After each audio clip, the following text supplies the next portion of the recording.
The similarity to the modern NASA UFOs was astounding. Could this be a signature to tell us just whom our modern-day visitors are?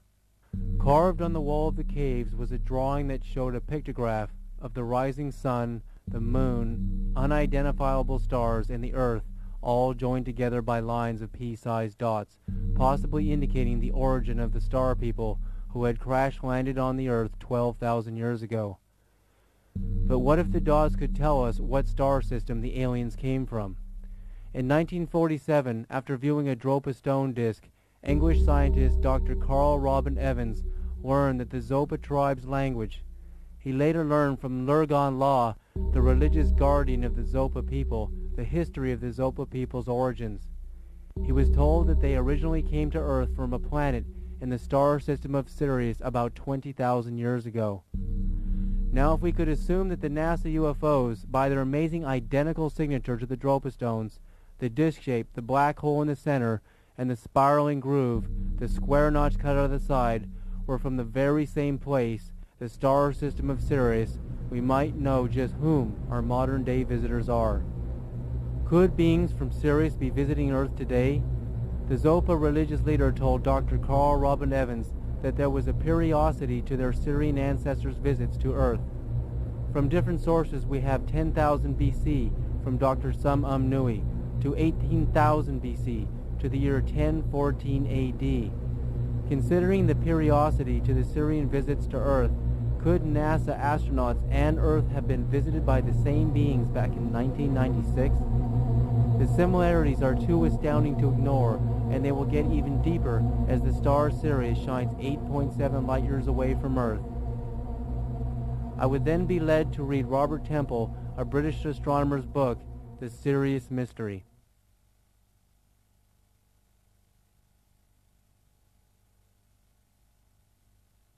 An obscure tribal people of Mali, northwest Africa, called the Dogons, isolated from the outside world for countless centuries, are guardians to sacred knowledge about the star system of Sirius, knowledge that has migrated with their highest priests from pre-dynastic Egypt earlier than 3000 BC. They spoke of highly advanced astronomical knowledge of the Sirius star system. The Dogon priests actually had maps of the star system of Sirius. Long ago, they actually said Sirius had an A star and it had a B and a C star. And both the B and the C star would revolve in an elliptical orbit around the main star every 50 years. So you would have a 50-year orbit of the B and the C star. At this point in time, we had only seen the B star. And when Robert Temple wrote his book in 1972, he didn't know anything about the evidence of actually finding the C star. So at this point, it seemed like a myth. No one really knew if these Dogon priests were accurate with modern astronomy. But in 1995, two French astronomers actually detected the existence of Sirius C. And when they did their measurements on it, they actually found that both B and C did indeed have an elliptical orbit around the star system of Sirius every 50 years, precisely as the Dogon priests had told. Also, in 1997, the same two French astronomers detected planets orbiting around the stars in Sirius B and C. So this would indicate the possibility of life, that beings could actually come from there. So if the Dogons were accurate about all this other information, and it wasn't just some sort of ancient myth, then perhaps they were even accurate about what they also knew about the very beings who came from the star system Sirius. The African Dogon tribe's priests prophesied the return of the Syrian gods and goddesses to Earth, whom they call the Nomos. They say the return of the Nomos will be called the Day of the Fish, as the Syrians were known as aquatic beings, half fish and half human. If we see this African Dogon priest drawing of what ancestral knowledge says the ancient Nomos looked like, we can see the image of a spacecraft attached to a large fishtail, an image that beckons us with the profound symbology used by ancient peoples to describe the amphibious quality of these ancient beings from planets in the Sirius star system.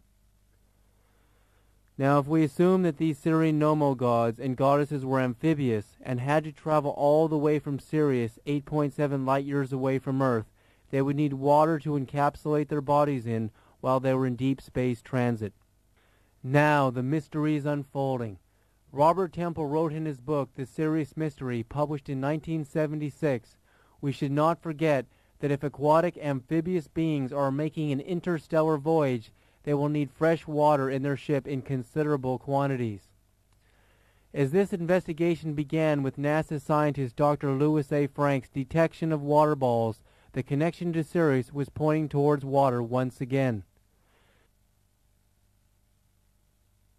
Dr. Frank really believes these are balls of water, water balls, the size of small houses entering our Earth at a rate of 10 to 20 million impacts a year. But remember the problem that Dr. Knuth came up with. Because the water balls, there were so many of them entering our Earth's atmosphere, so many, he detected that no satellite has a chance of surviving days, let alone years, if these were actually meteors. In fact, the space shuttle, he felt should actually be struck by one of these objects.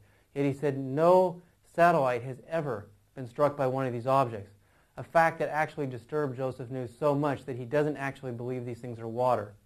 And remember, I detected the only possible answer for that to occur would be if the water balls were going around the satellites, actually going around them, and that would detect intelligence. The ancient Dogon priests actually described the Sirians traveling in watery-like spacecraft from the star system Sirius to kind of encapsulate these half-fish, half-human gods in their transit from this star system 8.7 light years away. Watery spacecraft, watery balls. And when we take that all the way back to Dr. Frank's discovery at NASA of water balls, these incredible water balls, so many of them, it seemed to come together. There was an amazing coincidence that I couldn't ignore. There was a distinct possibility that these water balls were actually Sirians in transit to Earth. Or even another possibility, because they were gods of water, they would be masters of water. And perhaps some of these water balls were actually their craft, but others may have actually literally been balls of water being dropped on our Earth to help heal our ozone layer.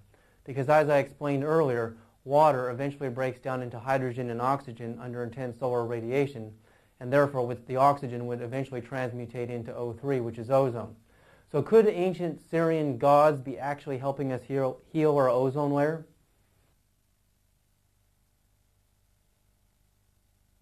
Temple further wrote that the Dogon spoke of an interstellar ship being encased in a thin metal shell probably manufactured in the solar system, which is essentially hollow, perhaps even largely empty, like a balloon, or containing water at the center, suitably insulated and heated.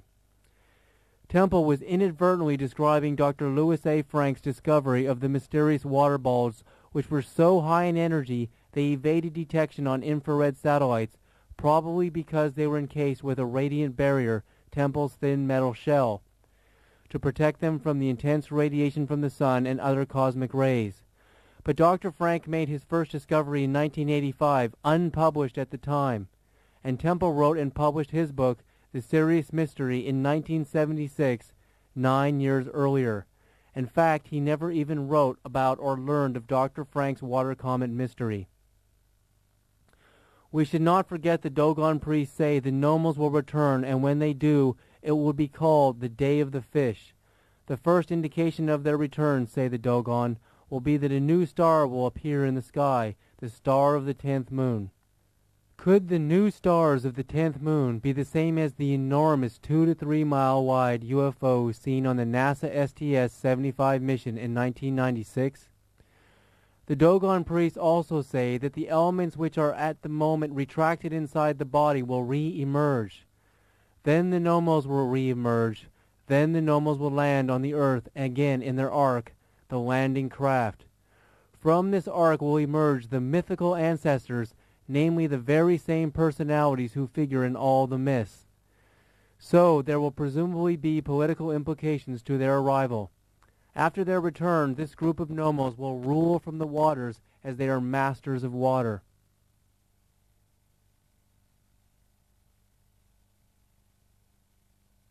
"7,000 years ago, in Babylonian mythology, there was a god named A, later called Oannes by the Greeks, who suddenly emerged from the ocean. A was a water god. He was depicted with the upper body of a man and the lower body of a fish. According to ancient